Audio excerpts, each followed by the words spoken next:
ici, nous avions comme thème ton roi arrive. Nous avons dit que notre roi c'est le Seigneur, le roi c'est celui qui domine, c'est celui qui a le pouvoir, c'est celui qui a la force, c'est celui qui a l'autorité, la domination, et c'est celui qui gouverne. Et nous disons que notre roi arrive, c'est-à-dire il vient, il arrive, il vient. Et notre roi, quand il vient, c'est lui qui prend le contrôle. Dans la prière qu'avaient laissé les disciples, qu'il avait laissé aux disciples de Jésus-Christ, il avait dit, quand vous priez, dites notre Père qui est dans les cieux, que ton règne vienne, que le règne de Dieu vienne sur la terre comme au ciel. Et il demandait à ce que le règne de Dieu domine. Et ici, notre thème, nous disons que ton règne vienne. Et c'est que le règne de notre roi plutôt arrive. C'est-à-dire que notre roi, quand il vient avec son règne.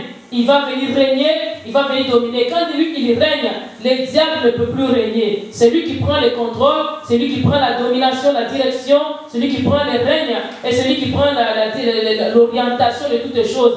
C'est lui qui a le pouvoir, et c'est lui qui a le dernier mot. Quand lui décide, il peut faire ce qu'il veut. Et quand le roi décide, même si quelqu'un était emprisonné, il peut donner l'ordre afin qu'on puisse le libérer. Quand quelqu'un pouvait même être condamné, il peut encore le libérer et la franchir. Et quand notre roi arrive, là où même nous étions arrêtés, Dieu peut permettre à ce que nous puissions être libérés. C'est ainsi que nous avons dit que notre roi arrive, que dans cette année, que ton roi arrive et qu'il se manifeste, que ton roi arrive et qu'il décide. Et nous avons vu dans le livre de Marc, chapitre 11, du verset 1er jusqu'au verset 11e, on peut lire du verset 1er jusqu'au verset 10e. Nous pouvons encore lire au nom de Jésus et nous allons continuer pour voir les caractéristiques de l'anneau. Marc chapitre 11, les versets 1 à verset 9 et à verset 10, nous lisons au nom de Jésus.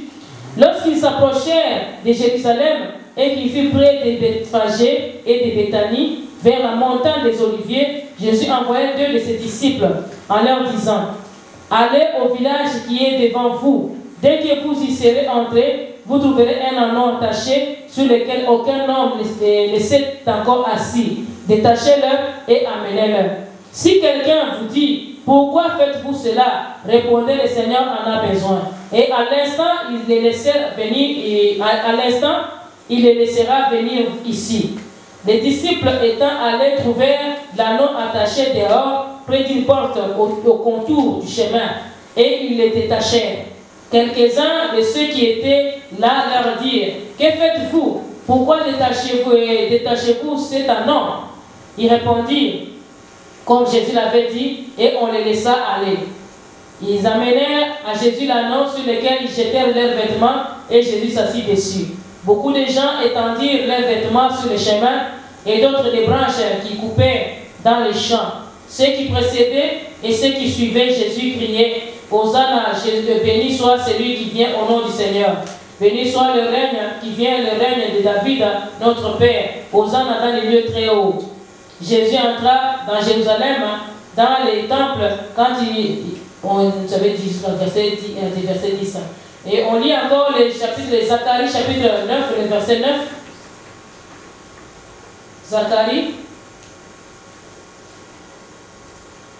Zacharie chapitre 9, le verset 9, nous lisons au nom de Jésus.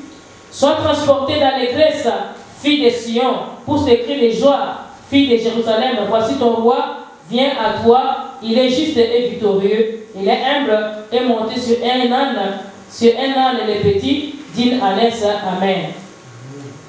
On voit ici que Jésus-Christ, il est entré dans la ville de Jérusalem. Mais quand il fut arrivé près de l'entrée de la porte, il envoya ses disciples dans une ville qui était voisine pour leur dire que vous allez entrer dans cette ville-là et là-bas vous trouverez un anneau attaché sur lequel aucun homme ne s'est assis encore dessus. Détachez-le et amenez-le-moi. Et nous avons dit que la vie de quelqu'un peut être liée. L'anneau représente ta vie et représente ma vie. Et l'anneau pourrait être lié. Et on nous dit que dans cet anneau, personne ne s'était assis dessus. Ça, c'est un aspect qui me frappe maintenant. Ces personnes s'étaient assises dessus. C'est-à-dire cet anneau, il n'avait pas encore eu quelqu'un qui était comme un maître de lui, qui le contrôlait, qui le manageait, qui le dirigeait, qui le montait et qui le prenait le contrôle sur sa vie. Il n'y avait pas encore quelqu'un qui prenait le dessus sur cet anneau. C'est-à-dire quoi? Cet anneau, c'est comme nous avons dit que ça représente ta vie, ça représente ma vie.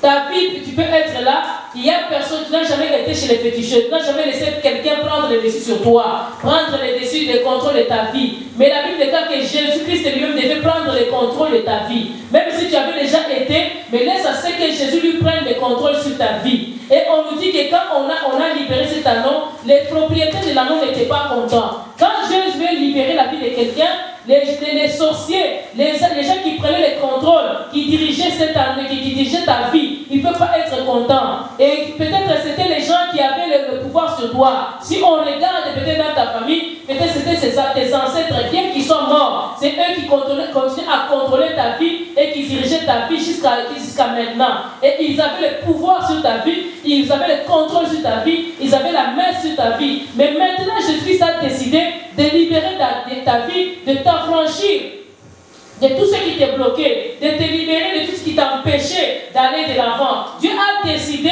de te rendre libre et de t'affranchir à ce que lui-même prenne le contrôle sur ta vie. Si nos vies est contrôlée par Jésus, nous sommes les bienheureux. Si Jésus-Christ contrôle notre vie, nous serons dans la détresse et nos vies pourront être transformées. Cette année, vivait une vie limitée comme nous l'avons dit le dimanche passé.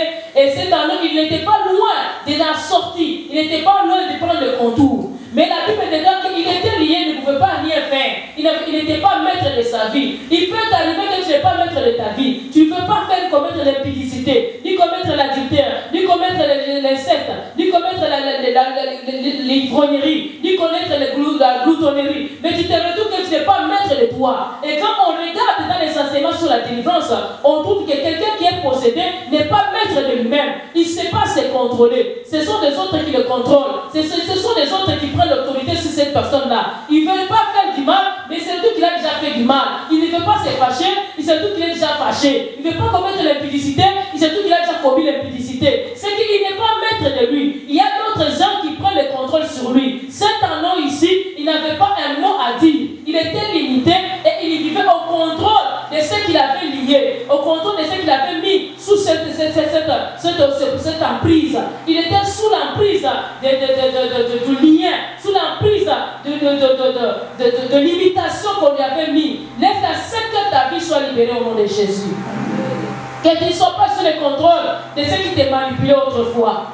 Ces gens-là, ils ne lui donnaient rien. Ils ne faisaient rien pour cet anneau. Ils ne faisaient rien pour cet animal. Mais cet anneau était lié. Cet anneau était lié. Il ne pouvait pas aller plus loin. Cet anneau, il ne pouvait pas faire quoi que ce soit. Cet anneau, il avait une vie en difficulté. Il devait manger à la longueur de la corde. Laisse-moi que tu manges au-delà de ta corde au nom de Jésus.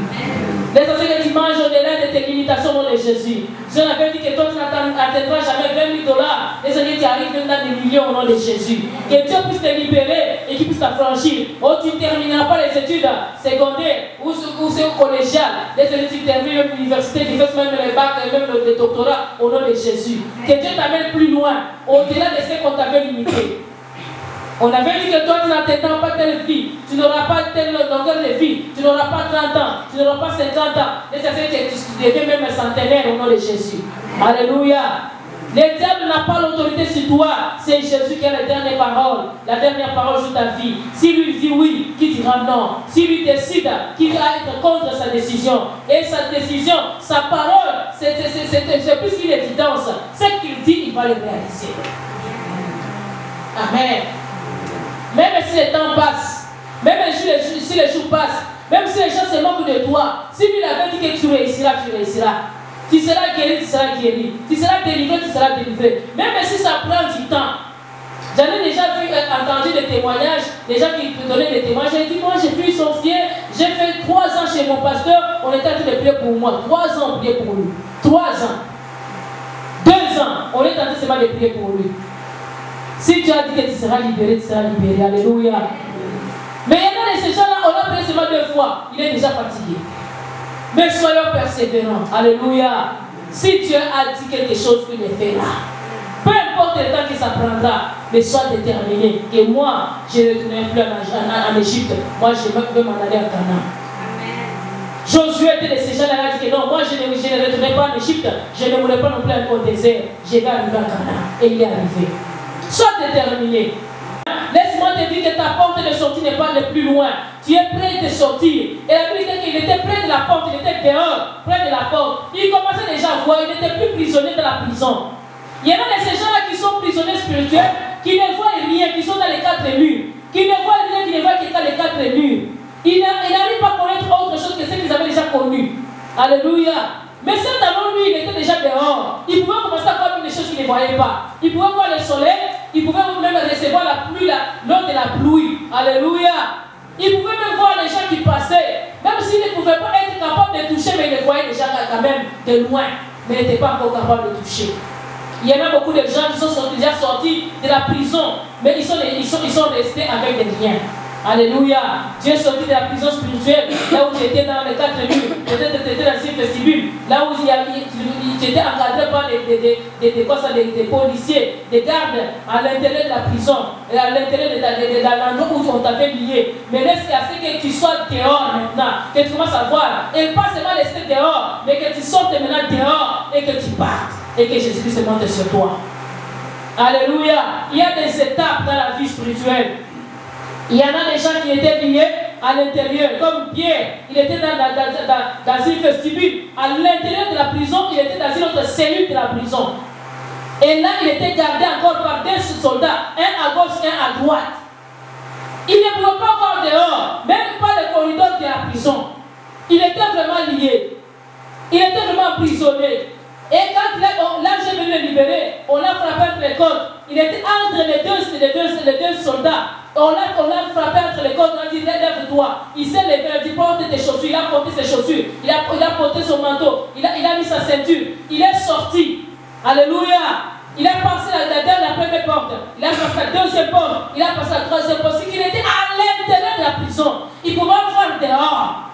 Lui n'était pas comme là, non. Il pouvait voir le soleil, il pouvait voir les gens. Il était prisonnier de prison, prisonnier dans la prison, prisonnier de prison. Alléluia. Il ne pouvait pas même avoir le corridor de la prison. Mais là, non, ici, lui, il n'était plus à l'intérieur, il était dehors. Il pouvait voir l'extérieur, il pouvait voir les passants qui passaient. Il pouvait voir les autres qui passaient avec les choses. Les gens qui passaient avec les bois, les autres ânes qui passaient avec les bois à transporter des marchandises. Il les voyait passer. Il pouvait voir l'homme qui passe avec du pain, qui transporte le pain. Il voit le pain, il sent l'odeur du pain, mais il n'est pas capable d'aller saisir ces pains-là. Combien de voient les gens, ils voient et c'est pas la maison des autres. Ils sont déjà dehors, ils sont capables de voir, mais ils ne sont pas capables de les saisir. À quel niveau toi tu es? Peut-être que tu es déjà dehors, mais tu n'es pas encore capable de saisir. Peut-être que tu es capable de voir, mais tu n'es plus capable de saisir, ou bien d'avoir. Tu es déjà capable d'entendre, tu es capable de voir. L'autre, quand on est à l'intérieur de la prison, on peut ne pas entendre, même ce qui se passe dehors. Même le bruit, même s'il y a des gens qui se bagarrent dehors, tu ne vas pas entendre parce que tu es dans la cellule à l'intérieur. Mais cet homme, lui, il était dehors, il voyait ce qui s'est passé. Tu peux voir un accident, tu peux voir les gens qui sont en train de recevoir l'argent, mais toi, tu n'es pas capable d'aller là-bas pour avoir l'argent parce que tu as les liens. Quand tu veux y aller, les liens, la corde te tire, ça t'arrête d'atteindre l'endroit. Combien de fois tu as déjà aspiré, tu as déjà senti l'odeur, mais tu n'as jamais palpé.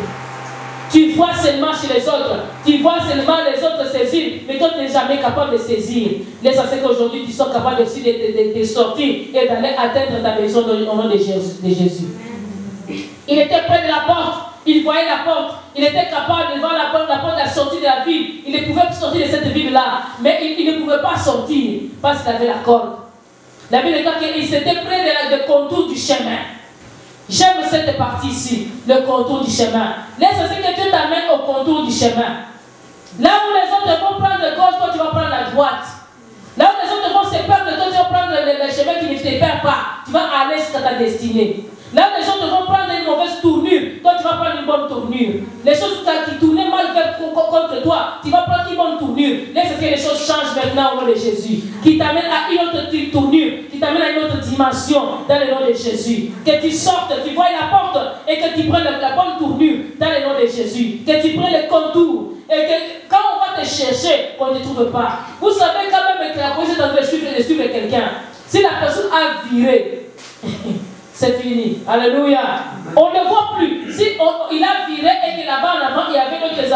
vires encore, c'est parti. Laisse ce que tu vires au nom de Jésus. Que tous tes poursuivants ne te voient plus au nom de Jésus. Tout ce qui t'a voulu, qui te voient plus, la courbure que tu vas prendre, la direction que tu vas prendre et la vitesse que tu vas prendre, qu'on n'arrive pas à te saisir au nom de Jésus. Que Dieu t'amène plus loin. Dis à ton voisin que Dieu t'amène plus loin au nom de Jésus. Que Dieu t'amène plus loin au nom de Jésus. Dieu a décidé de t'amener plus loin. Et nous avons commencé à regarder les caractéristiques de l'anneau, ou bien des ânes. Qui peut nous rappeler quelques caractéristiques?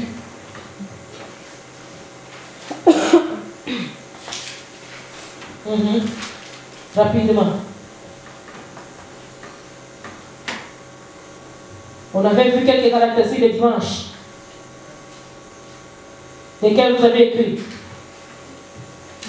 L'anneau est docile et obéissant. Il est docile et il est obéissant. C'est qui était le 4e. Nous sommes arrêtés à quel point? 5. C'est là que nous sommes arrêtés? Non, il y a un autre à 4e. Il écoute et supporte les voix qu'il porte. Amen. Alléluia. Nous avons dit d'abord l'annonce c'était l'herbivore, il est mammifère herbivore. Un mammifère c'est celui qui peut avoir porté la grossesse et avoir à mettre bas un enfant. Ce n'est pas des œufs, mais ce sont des petits déjà qu'il va mettre au monde. Alléluia. C'est un mammifère, il peut aussi allaiter. Un mammifère allaite. Et on voit ici que l'annonce était un mammifère herbivore. C'est-à-dire quoi? Il mange de l'herbe. Et l'herbe que lui mange, il préfère l'herbe qui a beaucoup de l'eau. Il va profiter aussi de l'eau qui est dans l'herbe. Il va prendre l'herbe comme nourriture et l'eau qui est dans l'herbe comme l'eau. C'est pourquoi lui il n'a pas besoin vraiment de beaucoup d'eau. Il boit peu parce qu'il a déjà l'herbe qu'il mange lui donne aussi de l'eau. Alléluia. Et il est résistant. Il est très fort. Il est résistant. Il a de longues oreilles qui peut tourner à toutes les 4 directions. On a dit qu'il est docile et il est obéissant, c'est-à-dire qu'il obéit. Et tant que chrétiens, nous devons être obéissants, écouter et être docile, être doux. Être capable aussi d'être docile, capable à faire ce qu'on demande de faire. Un chrétien qui n'est pas obéissant, il ne peut pas aller plus loin et il ne peut pas servir le Seigneur. Quand on n'est pas obéissant, on ne peut pas prospérer dans la vie. La Bible, quand dans le livre de Deutéronome, chapitre 28, versets 1 et 2, on dit que quand tu seras obéissant, voici les bénédictions qui viendront avec toi. Si tu obéis à l'Éternel, ton Dieu, si tu obéis, toutes les bénédictions de Dieu sont accompagnées de si tu obéis. Toutes les bénédictions de la Bible. Quelqu'un qui n'obéit pas ne peut jamais être béni. Ah, j'ai besoin d'être béni. Moi, je ne vois pas pourquoi je ne suis pas béni. Tu n'es pas béni parce que tu n'obéis pas. Tu es rebelle. Un désobéissant, il est maudit. La Bible dans le livre de 1 Samuel, chapitre 15, le verset 22, on nous dit quoi? La désobéissance est aussi coupable que la divination. Et l'obéissance vaut mieux que les sacrifices. La désobéissance, c'est comme la sorcellerie. Quelqu'un qui est désobéissant, c'est comme quelqu'un qui est sorcier. Et quand on est sorcier, on est maudit. Donc, on voit ici que l'anneau a un caractère chrétien. Il est obéissant. Quand tu obéis, tu as la bénédiction. On nous lit rapidement Deutéronome chapitre 28, les versets 2, même de Josué chapitre 1, les versets 8. Josué chapitre 1, verset 8, nous lisons ceci. Josué 1, verset 8, nous lisons ceci. Que ce livre de la loi ne s'éloigne point de ta bouche, médite les jours et nuits pour agir fidèlement selon tout ce qui est écrit, car c'est alors que tu auras du succès dans tes entreprises, c'est alors que tu réussiras. Et on s'en va maintenant au chapitre de Deutéronome, chapitre 28, versets 1 et 2. Nous lisons au nom de Jésus, chapitre 28 de Deutéronome 28, verset 1 et 2. Si tu obéis à la voix de l'Éternel ton Dieu, en observant et en mettant en pratique tous ces commandements que je te prescris aujourd'hui, l'Éternel ton Dieu te donnera la supériorité sur toutes les nations de la terre. Voici toutes les bénédictions qui se répandront sur toi et qui seront ton partage lorsque tu obéiras à la voix de l'Éternel ton Dieu. Lorsque tu obéiras. Quand tu obéis, bien aimé, la personne est évidente. Tu veux réussir dans le ministère, tu veux réussir dans la vie, même dans une entreprise, sois obéissante. Même dans la famille, tu n'obéis pas, tu n'as pas l'approbation des parents. Ils t'aiment, mais ils ne te donnent pas ce que tu veux, parce que tu n'obéis pas. Tu veux avoir l'approbation, obéis.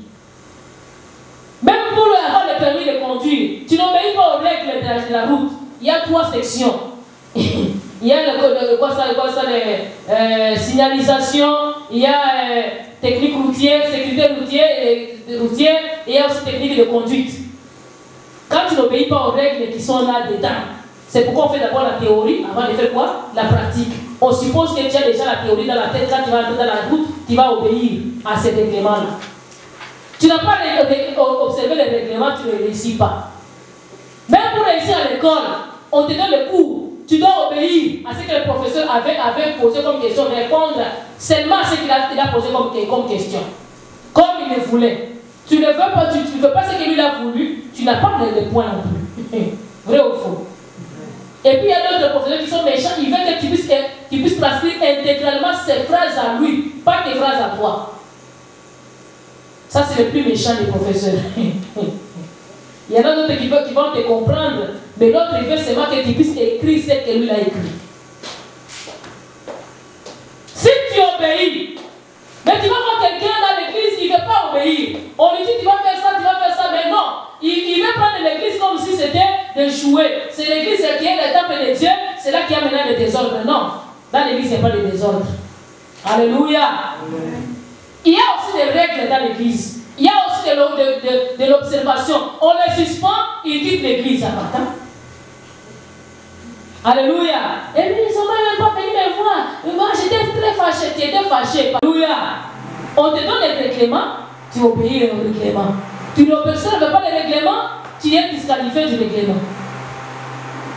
C'est apprendre ou à quoi? À laisser. Soit tu embarques, soit tu débarques. Si nous voulons aller plus loin, il faut l'obéissance. Et l'obéissance vaut mieux que les sacrifices. L'obéissance, ça paye toujours. Ça paye toujours. Ça paye toujours. Amen. On te dit que on te programme, tu vas faire la modération. Toi, tu dis non. Moi, ça ne me tente pas, je ne suis pas intéressé aujourd'hui à être modéré. Ok. Quand on te met de côté, oh, moi, on ne te programme pas, mais pourquoi on a pris ma place, on a donné à Martha? Mais non, toi, tu n'as pas obéi, elle l'a obéi. Alléluia. Dans l'église, on travaille avec les obéissants. Dans l'œuvre du Seigneur, on travaille avec les obéissants. Quand tu obéis, tu reçois l'approbation de Dieu et l'approbation des hommes. Tu n'obéis pas, tu n'as rien. Quand tu obéis, tu as la bénédiction. Tu vas gêner 3 jours et on va prier pour toi. Ah non, moi je ne vais pas gêner 3 jours. On avait déjà rencontré avec le Seigneur Abraham. On lui donne le formulaire de mise à lui. Remplis le formulaire, tu gênes 3 jours. Il dit, moi je n'ai jamais gêné de ma vie 3 jours. Bon, tu veux quoi? Tu as besoin de la délivrance ou tu n'en as pas besoin? Alléluia. Répondons d'abord. Tu as besoin mais tu n'as pas besoin. C'est toi qui donnes les règles, mais c'est lui qui va faire le travail, qui va te donner les règles. Et puis on lui dit, bon, il a fini par accepter, bon, je vais gêner. Il gêne. On lui donne la formulaire de remplir, on dit qu'il faut que ça soit rempli avant la délivrance. On arrive le jour de la délivrance, il dit que non, moi je ne vois pas pourquoi je vais remplir et puis je vais signer. Et là, il dit, je ne veux pas pourquoi je vais signer. Mes péchés, pourquoi je vais signer encore? Oh, ah non, moi je ne signe pas. Ce jour-là, j'étais fâché. C'est la première fois, je pense que c'est la dernière que je peux me fâcher comme ça. Je l'ai dit, monsieur, donc tu fais perdre notre temps inutilement, nous nous gênons, nous sommes venus, on est prêts, et toi tu me dis que tu n'as pas rempli les formulaires. Alors, remets-nous tous les papiers et va-t'en. Bon, il avait déjà goûté les prières. Il a dit non. Je vais garder les prières, je vous remets les formulaires. J'ai dit, remets-nous toutes nos choses, remets toutes. Et pas. On en a assez vu. Pour aujourd'hui, on s'est terminé par là. Moi, je pensais que ce jour-là, par Abraham sera plus patient que moi, comme d'habitude. Ce jour-là, il a dit que non. Mais c'est donc une autre chose et pas-tant. Bon, on n'a pas de temps. Si tu nous avais dit au moins, on te donne 10 minutes, tu remplis vite, vite. Et puis, tu viens, on t'aurait compris, mais toi tu dis que tu ne vas pas remplir, alors tu veux quoi? Tu n'as pas besoin de la délivrance à la. Donne-nous choses et va-t'en. On pensait que le monsieur était parti pour prendre ces choses, il est parti s'asseoir en arrière, il a commencé à remplir. Alléluia. Bon, dites-moi maintenant, ça va être vraiment bien fait ou bien ça va être fait comment? Un jour, nous avions notre déneigeur ici, il a déneigé très mal. Il y avait des voisins ici qui avaient stationné ici partout. Il avait déneigé très mal. Je l'ai appelé, je lui ai dit que monsieur, tu as très mal déneigé. Il a dit, je vous ai fait un déneigement de cochons parce que vous avez stationné, vous avez fait le stationnement des cochons. Et moi, je vous ai fait un déneigement de quoi? Des cochons. Et une délivrance aussi comme ça. Tu nous fais un travail de cochon, on te fait quoi? C'est difficile à le dire, hein? Mais toi, tu nous fais un travail de cochon. Tu veux que nous puissions te faire quoi? Un travail de quoi? Alléluia. L'obéissance, dans tous les domaines, ça compte. Même des fois, tu vas voir que le pasteur peut se démêler, pas vu ton obéissance. Comment toi-même tu es soucieux de ton cas, tu es soucieux de ton problème. Lui aussi, il sera soucieux de toi. Mais toi-même, tu n'as même pas souci. Mais tu veux que lui puisse avoir seulement les soucis. Et lui, il s'inquiète et toi, tu viens même l'énerver en plus. Alléluia. Amen. Il y a beaucoup de gens qui disent, ah, vous chassez les gens, il faut permettre à tout le monde. Oh, ce n'est pas tout le monde. L'œuvre du Seigneur, c'est lui qui va obéir. Alléluia. Même Dieu me dit, celui qui obéira jusqu'à la fin, il sera quoi? Celui qui persévérera jusqu'à la fin, sera quoi? Il sera sauvé. Toi, tu ne persévères pas, tu n'obéis pas. Mais tu veux que Dieu te donne son royaume des cieux. Dieu pouvait dire que tous ceux qui vont seulement croire, allez-vous monter au ciel. Il a dit quoi? Celui qui persévérera jusqu'à la fin. Tous les problèmes de Dieu, c'est suivi de si tu. Et si tu as, le tu là qui est suivi d'obéir ou bien de persévérer, tout c'est l'obéissance seulement. Persévérer, c'est l'obéissance. Alléluia. L'agneau est persévérant. Même si on lui donne quel travail, quelque chose qu'on met sur lui, il est là, on met sur lui, il prend seulement. On met sur lui, il prend seulement, il continue à avancer. On met sur lui, il dira pas non, c'est assez. Laissez-moi, mais vous ne voyez pas. L'agneau en plus, il a des petits pieds. Hein. Il n'a pas de gros pieds comme l'éléphant. Il a des petites jambes, des petites jambes. Mais il prend du poids, il accepte le poids, il est docile, il est obéissant. Il met son dos pour que vous puissiez mettre toutes les choses sur son dos. David a dit quoi? On m'a labouré le dos. Quand on est labouré, il était où? Alléluia. Il a laissé ce qu'on laboure. Hein? Il a dit encore dans notre version, dit, on m'a mis des sillons dans mon dos. C'est-à-dire qu'on l'a fouetté. Il y a eu des traces sur son dos. L'agneau, on lui fait porter des choses, il lui met son dos. Et vous avez parlé le dimanche ici, il dit que j'avais un pasteur titulaire. Il était full méchant. J'en avais déjà eu des pasteurs méchants, mais celui-là, il était vraiment méchant. Même devant les fidèles, il montrait qu'il était méchant. Quand il t'appelle, il veut parler de toi devant les gens, devant l'assemblée. Il ne va pas parler que non, mon autre pasteur ou bien mon adjoint pasteur. Non. La prise. Lui, il est tableau électrique et moi, je suis prise. J'ai laissé qui m'appelle prise. J'ai appris à avoir du courant. Alléluia. Mais un temps était arrivé aussi, j'étais aussi rendu aussi tableau électrique. Si j'aurais dit que non, moi là, je ne suis pas ta prise, je me détache de ta maison. C'était fini, alléluia. Ma formation, on est finie. Il y a un temps où Dieu nous rabaisse. C'est là qu'on parle de brisement. Quand Christ a dit que nous devons être brisés, vous pensez que c'est quoi? Les brisements, c'est on t'enlève ta personne à toi, on peut te diminuer, mais tu restes toujours toi. Alléluia. Mais tu acceptes de perdre l'ancienne nature pour avoir la nouvelle nature. C'est pourquoi l'apôtre Paul a dit quoi? Faites mourir le vieil homme. Le vieil homme, c'est l'homme orgueilleux, l'homme impudique, l'homme alcoolique, l'homme méchant, l'homme colérique, l'homme hypocrite, l'homme jaloux. C'est l'homme là, il faut qu'il meure, que l'autre homme vienne. Or, cet homme-là, il vivait déjà. L'ancien homme-là, il vivait déjà. Mais mourir, vous pensez que c'est facile? C'est pas facile, hein? Même les gens qui veulent mourir, ils se battent avec la mort. Pour rendre rendre l'âme, expirer, on se bat pour rendre l'âme. Mais nous devons être obéissants. Alléluia. Le point suivant, on dit que ils font des travaux, ils font des travaux de chargement ou de transport. Ils font le travail très bien. Même les conditions de travail, même si c'est difficile, ils le font pareil. Des fois, les conditions de travail, c'est difficile. On te donne un travail à faire pour le Seigneur, c'est un travail difficile. Et quand un anneau, tu dois accepter de le faire malgré toi. Un bon anneau, c'est pas un bon anneau, c'est pas celui qui dit toujours que je ne suis pas capable. Si tu as l'habitude de dire que je ne suis pas capable dans le Seigneur, tu n'arriveras jamais au sommet. Alléluia. Même quand tu parles, tu fais quoi, un interview, on peut te passer pour qu'on puisse te recruter dans un travail quelconque. On te dit que toi qui peux facilement suivre la formation, tu dis moi je ne suis pas capable de faire une formation. C'est que si je ne connais pas, je ne connais pas, alors c'est inutile d'insister.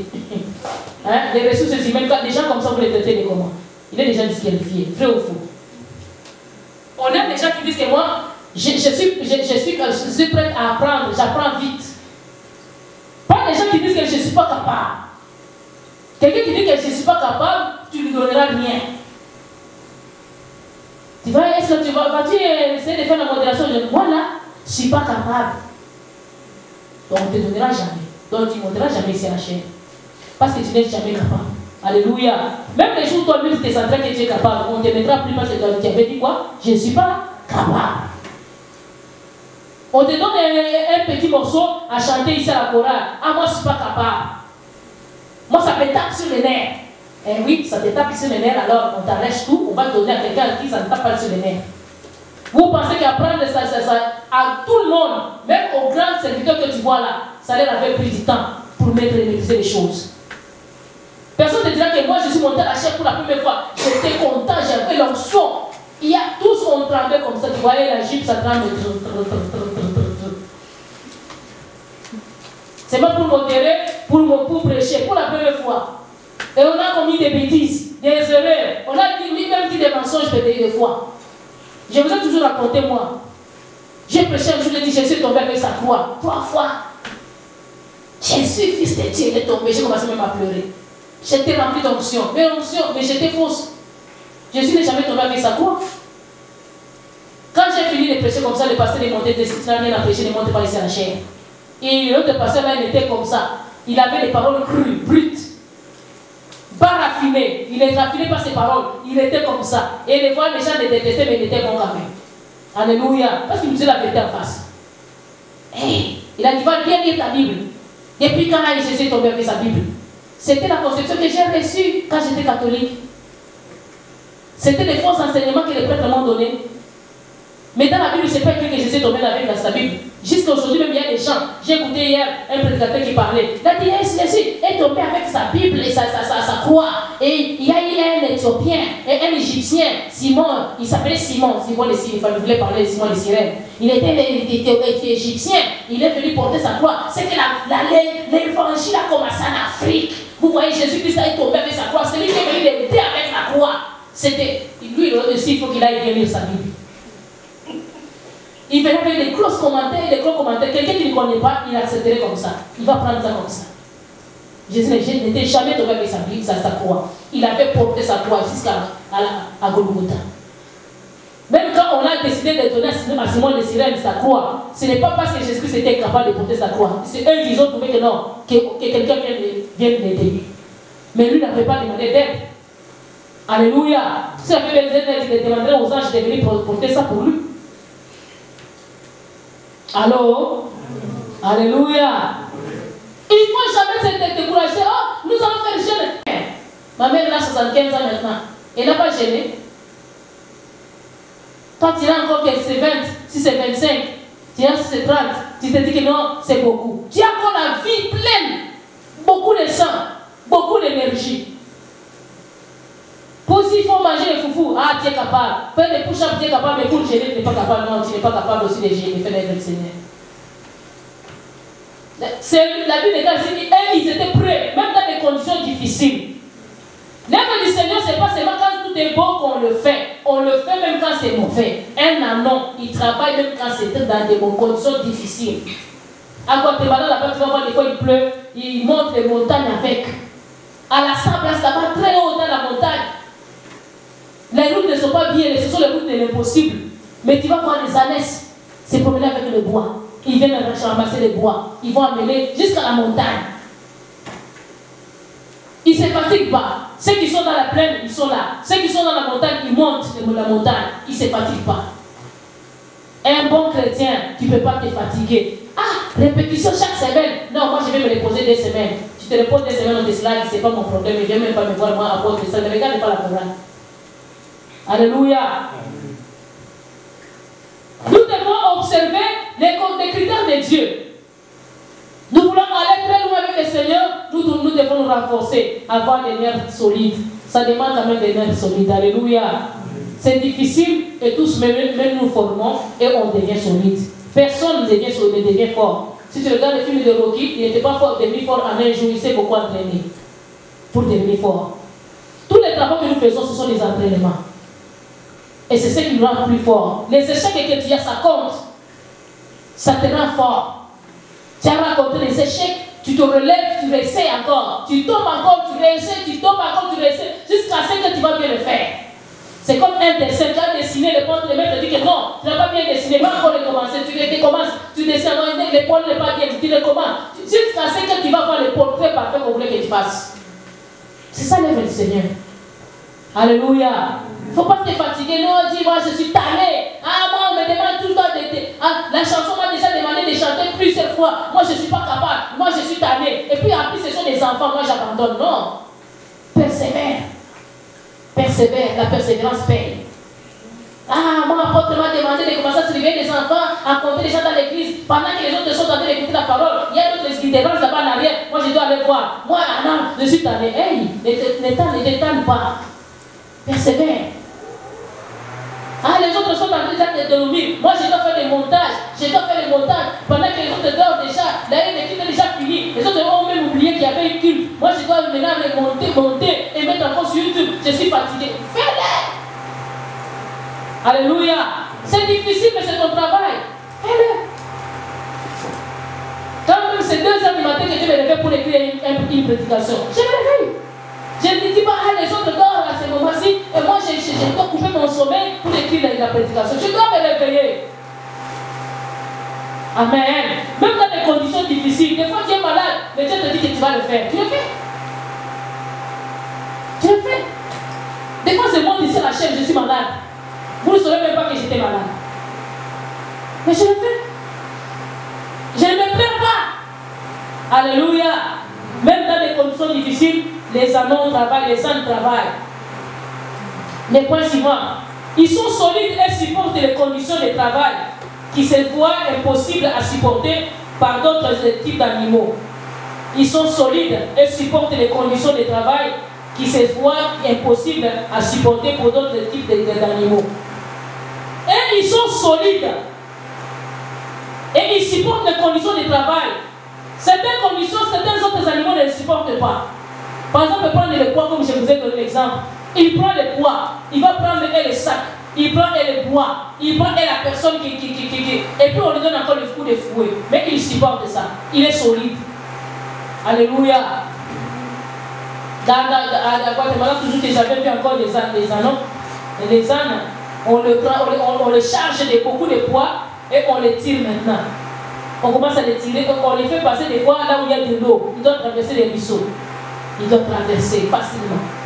Tandis que les autres animaux ne vont pas traverser. Un chien ne va pas traverser là-bas. Alléluia. Un chien va refuser. Amen. Mais l'agneau, lui, il va traverser.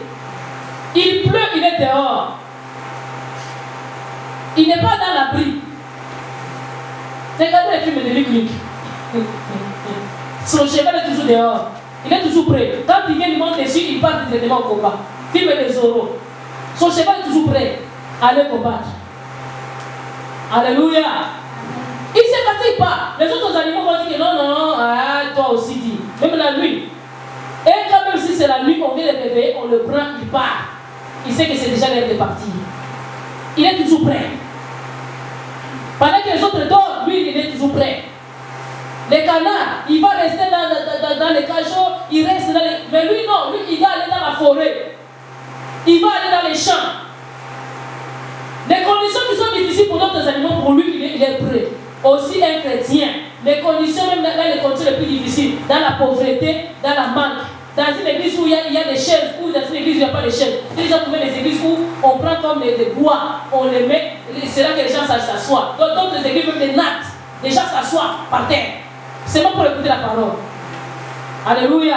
Jésus-Christ avait dit quoi aux 5000 personnes qui avaient nourri des pains? Asseyez-les sur l'herbe. Il n'y avait même pas de bancs. Nous avons vu quand nous avons commencé les églises en Afrique, tu as seulement les tam-tams. Et les gens tapent seulement les mains. Mais ici, tu vas voir aujourd'hui, quand j'étais parti en 2012, j'allais ouvrir l'église Parole de Dieu internationale Kinshasa.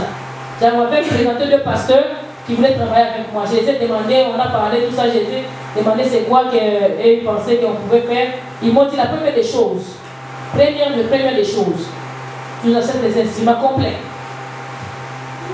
Deuxième chose, tu achètes l'auto. Parce que nous allons commencer à faire la suivi des fidèles, ramasser les chrétiens. En même temps que nous puissions avoir les transports, parce qu'ici à Kinshasa, les transports est difficile. J'ai dit salut, bye, bonsoir, que Dieu vous bénisse. Parce que moi, à Kampala, j'ai commencé avec l'auto, avec les instruments. Alléluia. À Kampala, j'ai commencé sans instruments, sans auto. Je venais à pied. Et les jours où j'étais béni, des fois, je montais même les vélos. Vous avez déjà eu les transports des vélos? Une belle femme comme moi sur un vélo. Et puis on te transporte. Là, il ne faut pas que tu racontes les fidèles. Hein? Là, tu es en retard. Abraham déjà parti avant avec les enfants. Toi, ou bien toi si c'est la semaine, toi tu viens, bon, les autres enfants sont restés, Abraham va venir après. Toi, tu dois être là-bas avant. Maintenant, là-bas, avec le conducteur du vélo. Toi, tu es en arrière. Et puis, un vélo, vous êtes à 2. Toi, tu es en arrière. Ah! Le sacré Alléluia. Ici, oh, ouais, mon autobus, Abraham, est-ce que tu passer me chercher? Ah! Nous, on n'avait personne pour nous chercher. On allait nous chercher Dieu. Je n'ai pas eu le transport aujourd'hui, c'est pourquoi je ne suis pas venu à l'église. Tant mieux. Les choses sont bien. Alléluia. On faisait des kilomètres. Quand je me suis converti, on faisait des kilomètres. Je faisais 9 kilomètres pour aller à l'église. Je viens de l'école, je passe directement à l'église. Je vais rentrer le soir. Donc tu passes toute la journée, tu n'es pas un jeune, tu passes la journée affamée. Parce que je n'ai pas eu le temps de rentrer à la maison pour revenir à l'église. Alléluia. Mais tu vois quelqu'un, il trouve que non, c'est facile, c'est compliqué. Même quand les conditions sont difficiles, quelqu'un va le faire. Et on tape les mains, tape les mains. Allez, là avec les tam-tams. Et c'était bien. Je vous assure que là avec les tam-tams, c'était mieux même avec les instruments aujourd'hui. Alléluia. Je suis arrivé en 2012 à une église. Dans cette église, on avait des micros et on avait les tam-tams. On n'avait pas de guitare, on n'avait pas de piano. Les micros avec les tam-tams. Et les tam-tams, là, non, là, le gros. Et puis à côté, il y a quelqu'un qui va un morceau de bois. Et il y a maintenant des mamans qui avaient des pénaux, des trucs comme ça. Il y en avait aussi qui étaient des boîtes d'huile. Hein? On appelle Michakalaka. Des pénaux. Michakalaka. On a déjà trouvé ça, on met des grains dedans. Alors, des boîtes d'huile d'olive là, en métal. On trouve ça et puis on met je ne sais pas, du riz ou je ne sais pas quoi. Ça sonne bien. Et maintenant, il y a des femmes qui dansent avec. Alors, il y avait un monsieur qui était bête. Ce monsieur-là, quand il faut parler, il ne savait pas bien parler. Mais quand il va chanter, beta, beta, beta, beta, beta, beta, ma boko, il me met beta, beta, ma boko, beta, beta, ma boko, beta, beta, ma boko, toqué. Aïe, aïe, aïe, quand il va commencer ça, c'est terrible. Toi, tu dis instrument complet. Mais ce n'est pas prêt à travailler pour le Seigneur. Alléluia. J'ai dit, c'est parce que lui-même d'abord, il donne des conditions. Maintenant, les fidèles, ça sera comment? J'ai dit, Merci, bye. Que Dieu vous bénisse. Merci, bonsoir. Alléluia. Dans des conditions difficiles, tu peux travailler. J'ai commencé l'équipe à Kampala parce que les gens avaient besoin. Et Dieu m'a poussé jusqu'au bout. J'ai dit, je peux le faire. Sans instruments, on a commencé. Toi, tu attends à voir les instruments. Les instruments, si nous avons eu ça 2 ans plus tard, après que nous ayons commencé cette église ici. 2 ans plus tard. Et c'était seulement, on avait seulement d'abord eu des pianos. Avec la batterie, c'était venu ensemble, je crois. D'abord, on avait des pianos, et puis c'était maintenant la batterie. Puis les micros. Quand tu trouves les micros, tu trouves tout ça, et les congas, tu dis, bon, tout est beau. Ça n'a pas commencé beau comme ça. Ça a commencé avec les 10 cordes. 10 cordes. Alléluia. Instrument 10 cordes. Quand tu trouves les guitares, tu dis, bon, c'est correct. Ces guitares ici, ça fait des années. C'est depuis que l'année passée qu'on a commencé à toucher ça. Ça chômait des années, ça chômait ces guitares ici. On les avait achetées, il n'y avait personne qui touchait. Il n'y a que les 2 dernières années ici qu'on a commencé à toucher ça. 2017, 2018, 2019. Alléluia. Même à 2018, de quoi ça, des guitaristes. Mais ça commençait à être touché ici à l'église en 2018. Toi, tu dis instrument complet. Tu attendras longtemps. Tu n'es pas un bon anneau, un bon ouvrier, non.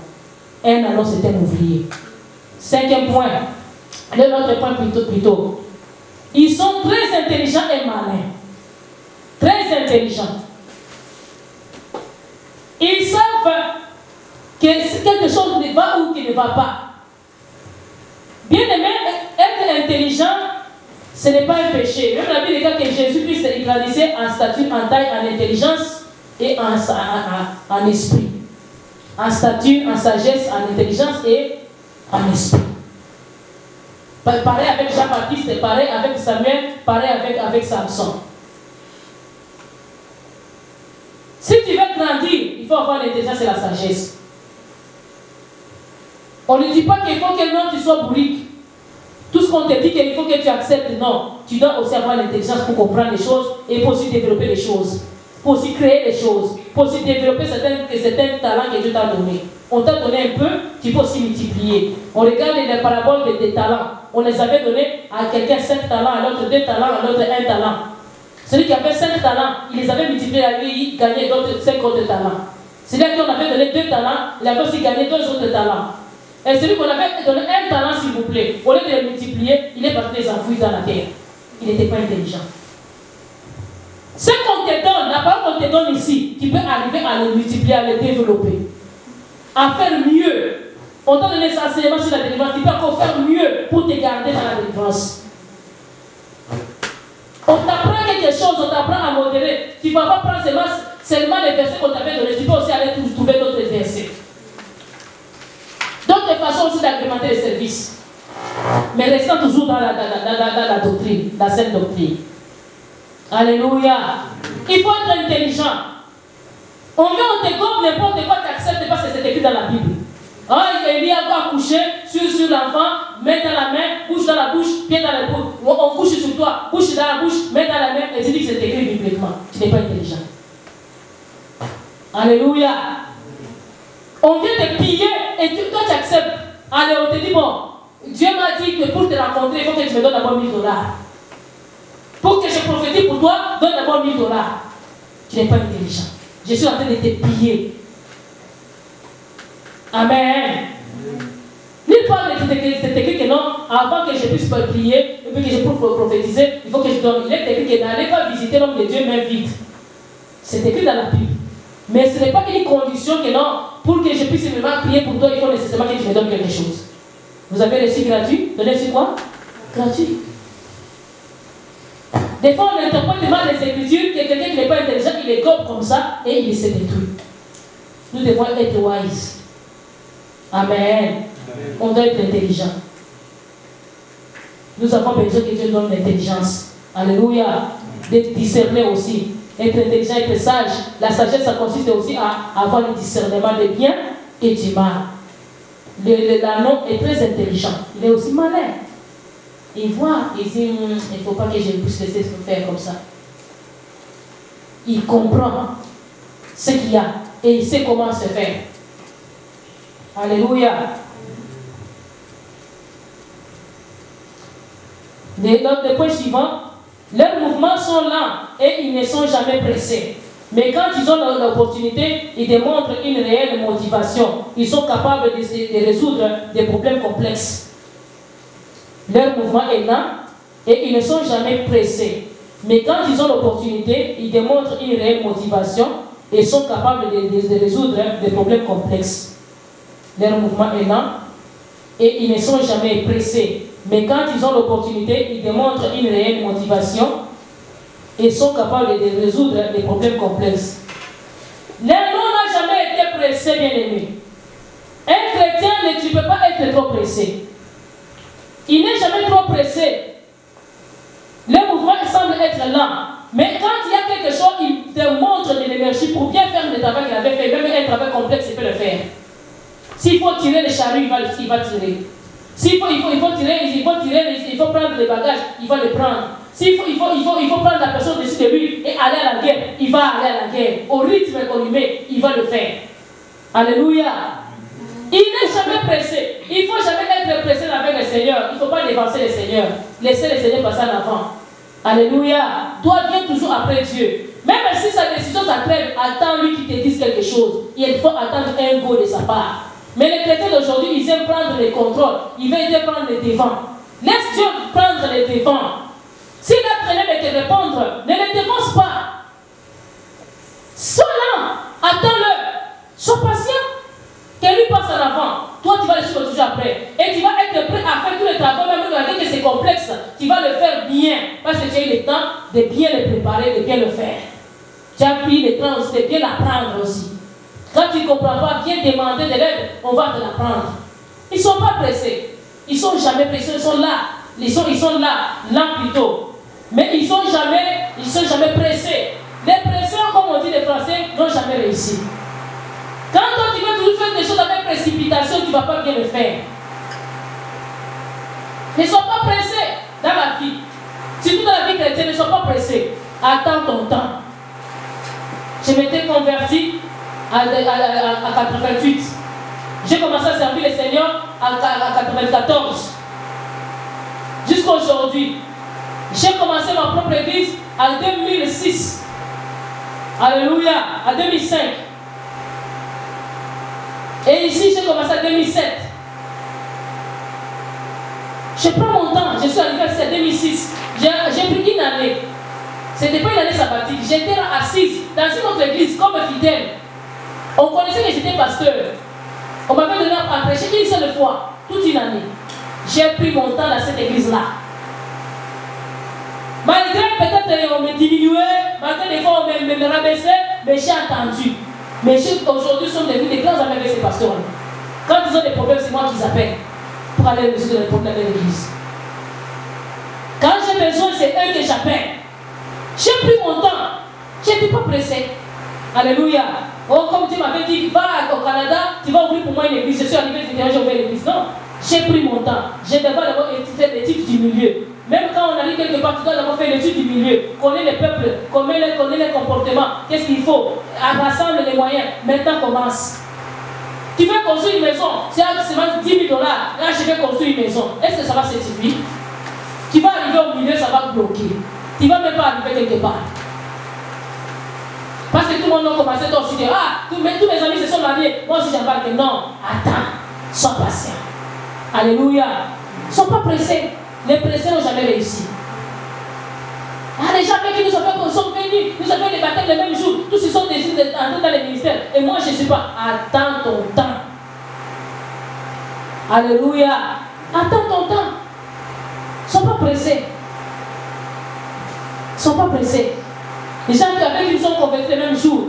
D'autres, il y avait un frère avec qui nous sommes partis prêcher pour la première fois à l'hôpital. Avec qui Dieu nous avait utilisé puissamment, il y a eu beaucoup de miracles. Ce frère-là, lui, il est entré tout de suite dans le ministère. Et il s'est même marié avec une femme qui avait déjà 4 enfants, qui était un peu plus vieille même que lui. Il s'est marié, vite. Il est rentré dans le ministère et la femme a ouvert une église. Ils ont commencé. Moi, j'étais encore à ce moment-là, j'étais même pas modératrice. Lui, il est devenu directement même pasteur, évangéliste. Il commence à voyager. Après un temps, ils sont tombés. Alléluia. Ils s'étaient même pas mariés avec cette femme-là. Ils ont cohabité. Ils sont tombés dans les péchés. Aujourd'hui, on ne connaît même plus son histoire. Il est gratté dans le monde. Il a chuté. Je n'étais pas pressé. J'attendais mon temps. Alléluia. Ils ne sont pas pressés. Parce que lui, l'autre, il a commencé. On a commencé avec lui. Mais on n'a pas la même dimension, on n'a pas la même direction, on n'a pas la même mission. Attends ton temps. Amen. Et le point suivant, ils ont une bonne mémoire, capable de se souvenir des itinéraires qu'ils ont suivis il y a un temps. Ils ont une bonne mémoire, capable de se souvenir des itinéraires qu'ils ont suivis il y a un temps. L'agneau a une bonne mémoire. Bien aimé, nous devons avoir une bonne mémoire dans le Seigneur. Ne pense pas que la mémoire ne sert à rien dans le Seigneur, ça sert à beaucoup. Tout ce que tu apprends, tu dois le mémoriser. Tu dois le comprendre. Tu as appris des choses par rapport à la délivrance. Tu as appris des choses par rapport à la Sainte Seine. Tu as appris des choses par rapport au Saint-Esprit. Tu as appris des choses par rapport à la Sainte Doctrine. Tu dois les avoir avec toi. Tu ne fais qu'à ajouter à ce que tu avais déjà, mais jamais les trancher. Ta mémoire doit fonctionner. Il ne faut pas que tu puisses avoir une mémoire qui perd les choses. Tu as appris sur la délivrance, tu as oublié. Tu as appris sur l'esprit de Jézabel, tu as oublié même les caractéristiques de l'esprit de Jézabel. Tu dois t'en rappeler. Tu dois ajouter à l'autre. Tu as appris sur les Joseph. Tu as appris d'autres choses. Tu viens ajouter à ce que tu avais déjà. Là, on est en train d'apprendre les caractéristiques d'un anneau. Tu ajoutes à ce que tu avais déjà. Ne les change pas. Et ta mémoire spirituelle en action. Ta mémoire doit fonctionner. Ce que tu apprends, tu dois les connaître et tu dois t'en rappeler. Quand tu les oublies, tu perds.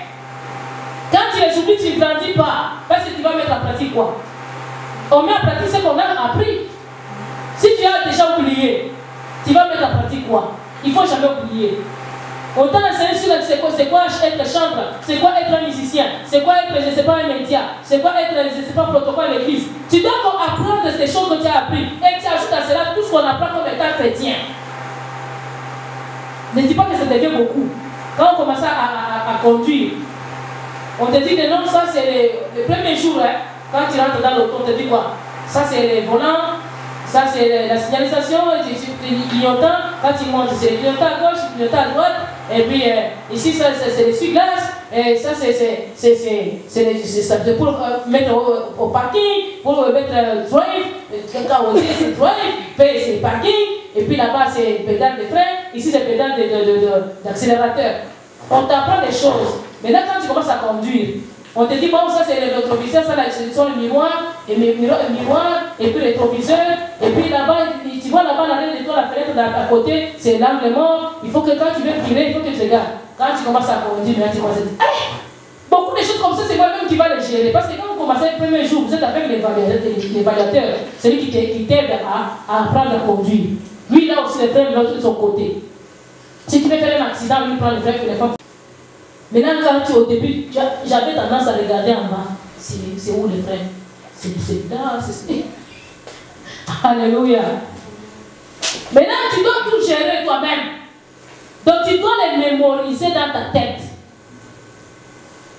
Ça, c'est cette signalisation. Quand c'est jaune, c'est l'avertissement. Quand c'est rouge, c'est déjà les points pour appliquer la chose. Quand c'est jaune, il ne faut pas traverser, il faut t'arrêter. Déjà, tu te prépares à arrêter. Quand c'est rouge, il ne faut jamais traverser. Quand c'est vert, maintenant, tu peux partir. Quand c'est ta flèche, il faut maintenant suivre ta flèche. Quand ce n'est pas ta flèche, tu attends. Tu trouves que c'est beaucoup de choses à la fois. Mais tu dois les mémoriser. À force de commencer à conduire, de pratiquer, ça devient automatique. Tu n'as plus besoin de savoir, de chercher même les freins, c'est où. Directement ton pied connaît c'est où se trouvent les freins. Même quand tu dois mettre au drive, tu n'as même pas besoin seulement de regarder. Tu fais seulement ça, tu connais déjà que c'est arrivé. Quand tu mets au parking, tu sais déjà comment ça fait. La sensation, tu sens déjà que non, c'est ici au parking. Alléluia. Quand tu dois virer, tu n'as même plus besoin qu'on te dise, toi-même tu fais déjà, c'est automatique. Tu contrôles l'auto toi-même. Quand on me disait, tu dois contrôler l'auto, tu dois faire le contour de l'auto. J'ai dit, contour de l'auto, c'est beaucoup de choses. Je vais avoir le vertige. Or, tu ne peux pas avoir le vertige. Tu dois apprendre à gérer. Alléluia. Ta mémoire. L'anneau a une bonne mémoire. S'il a déjà passé à une route une fois, il connaît déjà cette route-là. Il le prend par cœur. Combien les enfants de Dieu nous sont déjà passés dans des routes, des enseignements, mais tu oublies toutes. Il faut que tu sois capable de te rappeler les choses que tu avais déjà apprises. Quand il y a des mots de dos, tu dis que non. Dans l'enseignement sur les maris de nuit, les femmes de nuit, on m'avait appris que les mots de tête, les mots de dos, c'est les maris de nuit. Je ne peux pas dire que non, ce sont les gîtes que je fais. Non, ça doit être ça. Je dois chasser ça. Alléluia. Tu n'as pas besoin. Tu commences à avoir des boutons, dans ta partie intime. Tu dis, ces histoires que je sens, ce sont déjà les symptômes des maris ou des femmes de nuit. Tu n'as pas besoin. Parce que j'ai rêvé, ou bien j'ai vu dans mon corps. Quand tu vois, c'est déjà. Alléluia. Tu dois avoir une bonne mémoire. Avec cette mémoire-là, tu sauras. Quand tu vois que quelqu'un est jaloux, il n'aime pas que les autres réussissent. Il n'y a pas de calcul à faire, il est sorcier. Toi, tu apprends, pasteur, je ne comprends pas. Il est jaloux de moi. Quand même j'ai fait ça, il est jaloux. Il va aller chercher la même chose que moi. Pas de calcul à faire. Tu veux que le pasteur te dise encore quoi? Tu as déjà appris. Quelqu'un. Et puis il est hypocrite. Quand j'arrive, il commence à me sourire. Oui, ça répond déjà. Il est hypocrite. Il est orgueilleux. Il est jaloux. Déjà, il y a 3 points. Il est rancunier. Quand il se fâche, il est colérique. Aïe. Donc, ça devait être confirmé. Alléluia. Des caractéristiques. Il faut les... Quand on vous apprend les caractéristiques, c'est pour que vous puissiez apprendre. Il faut avoir une bonne mémoire. Mais parce que comment tu connais que c'est un sorcier? Je n'ai pas besoin que je dors, que Dieu me révèle que c'est un sorcier. Avec tout ce qu'il est, je sais déjà que c'est un sorcier. Un point, un trait. J'ai un voisin jaloux, un voisin méchant, un voisin... Tu n'as pas de calcul à faire. Alléluia. Il s'est converti ou il déménage. Amen.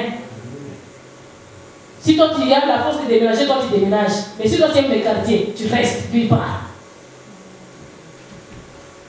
Amen. Amen. Alléluia. Amen.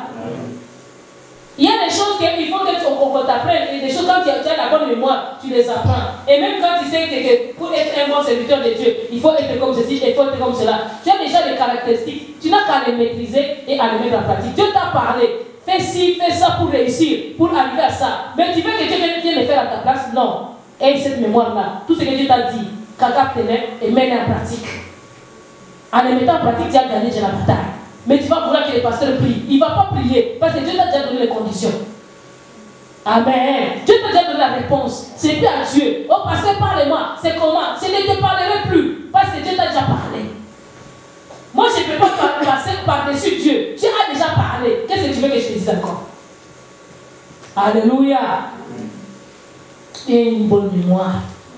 C'est pourquoi on dit, quand tu as rêvé, écris tes rêves. Au cas où tu as oublié, quand tu vas les écrire, tu vas les lire, tu vas encore te rappeler et tu vas encore les capter au-dedans de toi. Ce que tu as rêvé, tu peux arriver aussi à bien dénicher ce que Dieu t'a parlé. Et à discerner si c'était Dieu qui t'avait parlé ou si c'était encore les démons qui t'ont parlé. Ils s'énervent difficilement, mais ils se défendent lorsqu'ils sont contrariés. Et là, ils donnent un coup dur avec ses pattes à l'arrière. Ils s'énervent difficilement, mais ils se défendent lorsqu'ils sont contrariés. Ils s'énervent difficilement, mais ils se défendent lorsqu'ils sont contrariés. Et là, ils donnent un coup dur avec ses pattes arrière. L'âme, ou bien l'âme, ne s'énerve pas facilement. Un chrétien qui ne peut pas être quelqu'un, moindre quelque chose, tu es déjà fâché. Moindre petit problème, tu es déjà fâché. Non, il s'énerve difficilement. Mais quand il est contrarié, il donne des coups de patte avec ses pattes arrière. Ce qu'on appelle la soyerie pathétique. Un tonne de coups de pied. Alléluia. Il s'énerve difficilement, les anneaux. Mais un chrétien qui se fâche, je suis fâché, moi je suis déçu, moi je quitte l'église. Non. Doucement, tranquille. Il ne faut pas être trop énervé. Tranquille, doucement. Vas-y, mollo. Ne te fâche pas vite. J'avais beaucoup aimé un jour dans mes témoignages, dans les milieux où il travaillait, les gens commençaient à être trop talents. Et habituellement, elle est très patiente avec les gens. Quand elle a commencé à trouver que ça voulait commencer à changer son attitude, elle a décidé d'abandonner le travail. Elle ne pouvait plus continuer à servir le travail. Il a trouvé qu'il voulait changer son comportement. À la fin de lui donner des coups de pied, il a décidé de faire quoi? De partir. Un chrétien, tu dois être patient. Tu ne faut pas te fâcher vite. Tu dois être patient avec les gens. Peut-être ta patience, ça peut changer quelqu'un. Mais quand la personne persiste et il utilise même le mot chrétien pour te manipuler. Alléluia. Des fois aussi, il faut aussi revendiquer tes droits. On ne dit pas que non, il faut que tu puisses rester comme une moumoune là et attendre seulement qu'on te donne le coup. Non. Attends à ce que tu fasses ce qui est bon. Quand on te donne le coup, tu attends. Quand c'est non, je ne peux plus supporter, tu dois quitter. Ou bien tu dois réagir, tu dois revendiquer tes droits.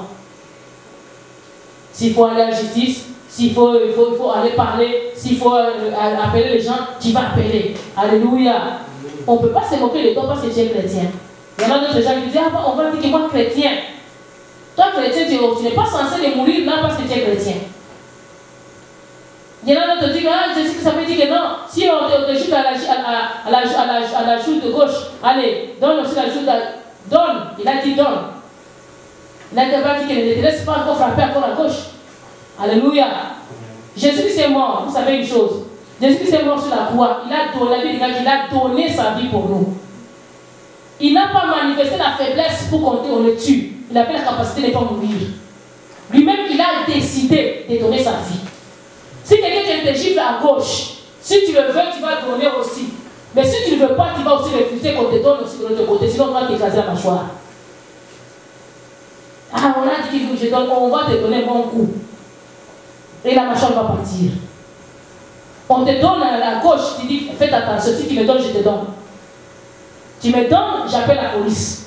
Il dit, chacun ose. Il dit, ose. Et puis il ose, tu appelles la police. Alléluia. Il y en a des gens qui sont des intimidateurs, qui disent, si tu fais ce qui me donne encore, je vais appeler la police. Et puis tu intimides, c'est moi qui n'appelle pas. Ils vont commencer à se moquer de toi.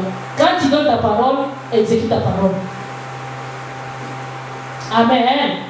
Tu as patienté, dis un autre jour. Si tu continues comme ça, un autre jour, je t'appellerai la police. Et lui dit, elle a dit, pas de tout comme ça, ne fait rien. Et quand tu continues comme ça, un autre jour, tu vas bien appeler la police. Alléluia. On est chrétien, il a appelé la police. Un jour, un homme a frappé sa femme. On nous a appelés. Et puis la femme était très fâchée, il nous a appelés et il a appelé la police. Et notre frère est venu, il a dit à la dame, il a commencé à me dire, madame, c'est votre église, il faut que vous puissiez les suspendre tous les deux. Comment elle a appelé la police à son mari? Nous sommes au Canada, là, nous ne sommes pas dans, je ne sais pas quel village de l'Afrique. Nous ne sommes pas dans la jungle. Lui, il a tapé, il savait qu'il connaît où. La Bible te demande de te frapper ta femme comme ça. Alléluia. Si lui, il n'a pas respecté la Bible, alors que les gens puissent les juger. Il faut les suspendre de tous. J'ai dit, je ne suspends pas la madame. Parce que je ne vois pas pourquoi je vais la suspendre.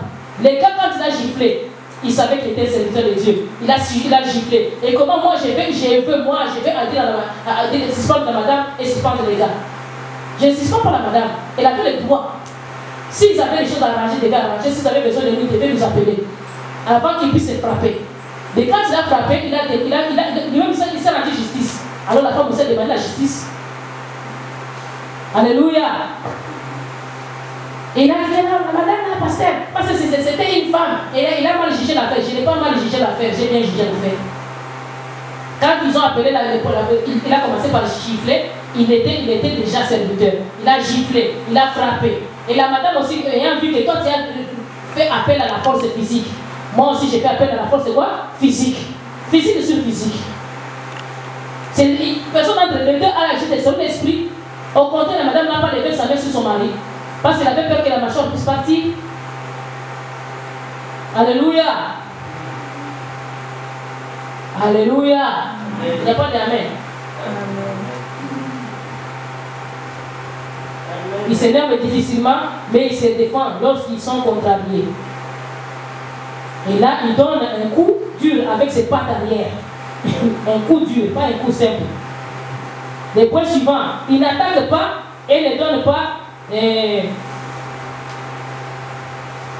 Il n'attaque pas et ne morde pas sans raison, sans une bonne raison. Il n'attaque pas et ne morde pas sans une bonne raison. Un chrétien, un enfant de Dieu, il ne peut pas attaquer ou mordre sans bonne raison.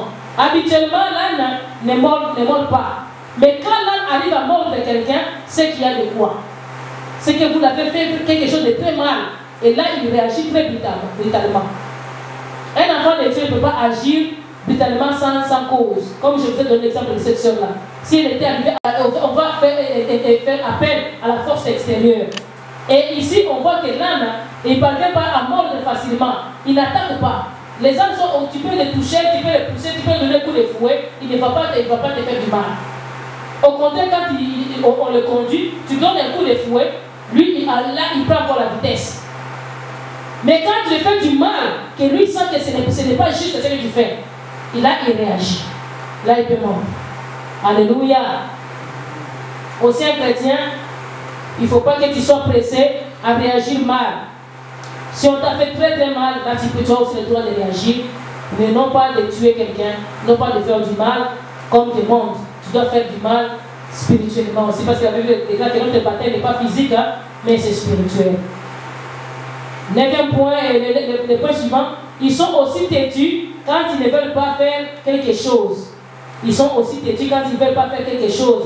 Et il est difficile de la convaincre. Ils sont aussi têtus quand ils ne veulent pas faire quelque chose. Et il est difficile de la convaincre. Cela est fait du fait qu'ils sont prudents et qu'ils peuvent sentir les dangers quand on leur donne un ordre. Comme je vous avais dit au début, ils sentent les dangers de très loin. Alors, quand tu lui donnes des ordres, ils sentent pas que non, c'est correct ce que tu fais. Il ne va pas réagir, mais quand il sent un danger, des fois ils sont têtus, mais quand il sent un danger, il vient vite faire ce que tu avais demandé. Il vient vite le faire. Parce qu'ils ont un sens très développé de sentir les dangers. Tu dois être quelqu'un qui doit sentir avec les dangers.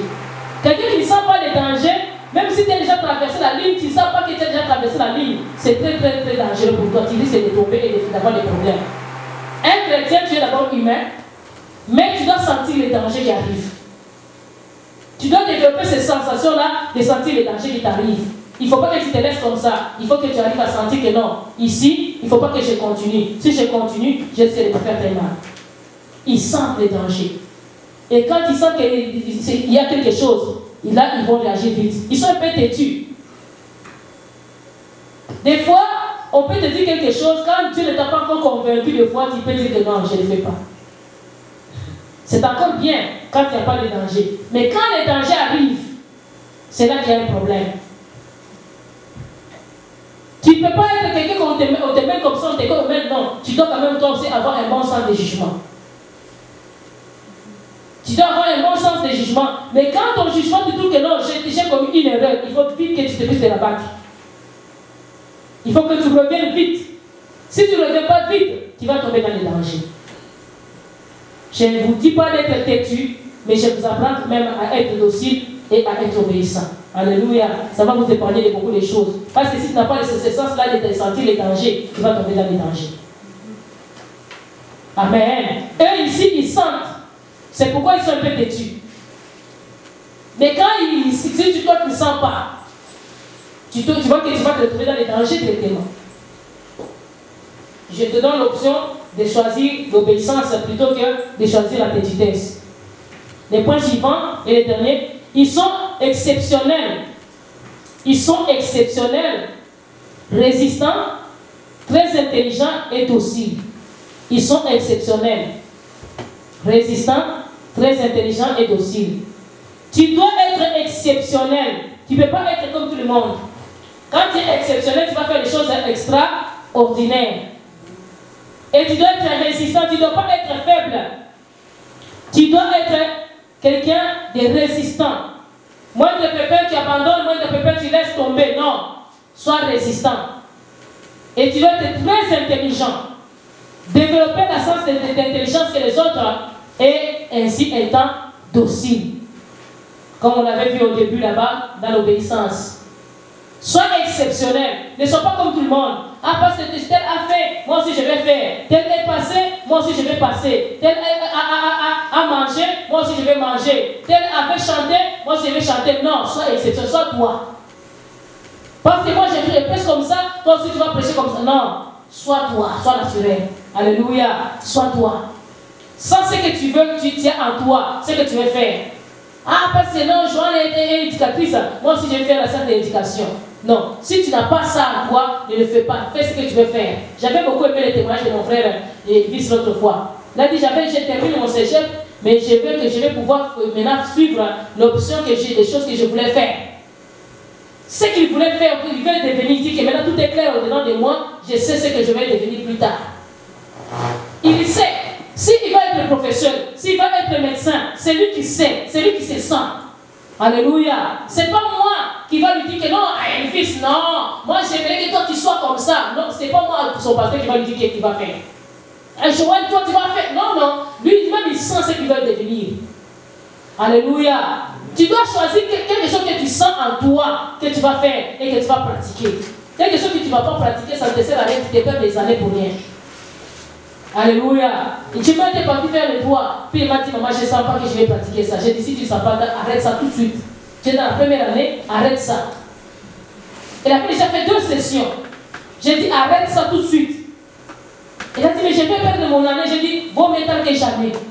Au lieu de faire 4 ans maintenant, tu vas perdre 4 ans et tu ne vas même pas pratiquer, tu vas reprendre une autre chose. C'est mieux que tu perdes 4 ans, que tu puisses aller chercher même autre chose pour 3 ans, que tu vas faire, que tu vas pratiquer plus tard. Il a arrêté. Il est venu maintenant faire les relations internationales. Il a choisi ce qu'il voulait faire. Et là, je la sens. Elle est dans les pains. Elle aime parler devant les gens. Elle aime parler avec les gens.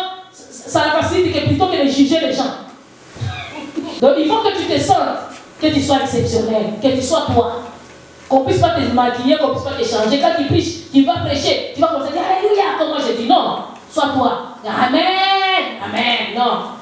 Sois toi. Amen. Alléluia. Nous allons nous tenir debout. On va demander à Dieu de nous donner les caractéristiques d'un bon anneau. L'anneau a cette caractéristique. Si tu veux que Jésus-Christ arrive à toi et qu'il te donne sa gloire, laisse à ce que tu puisses avoir ces caractéristiques ici. En ayant ces caractéristiques, Jésus va monter sur toi et il va te faire entrer en Jérusalem, non pas comme étant un anneau qui était lié, mais un anneau ayant la bénédiction de Dieu. Alléluia. Et nous avons besoin de gens comme vous, des gens comme toi. Une femme en droit, une femme en médecine, une femme en la médication, une femme en relations humaines. Nous avons besoin de vous tous, mais que tu te sentes que tu es toi. Alléluia. Que tu te sentes à l'aise dans ce que tu fais, afin que tu puisses amener plusieurs dans la gloire du Seigneur. Dans ce que tu fais, tu vas défendre ces malheureux messieurs. Alléluia. Que Dieu te bénisse. Nous avons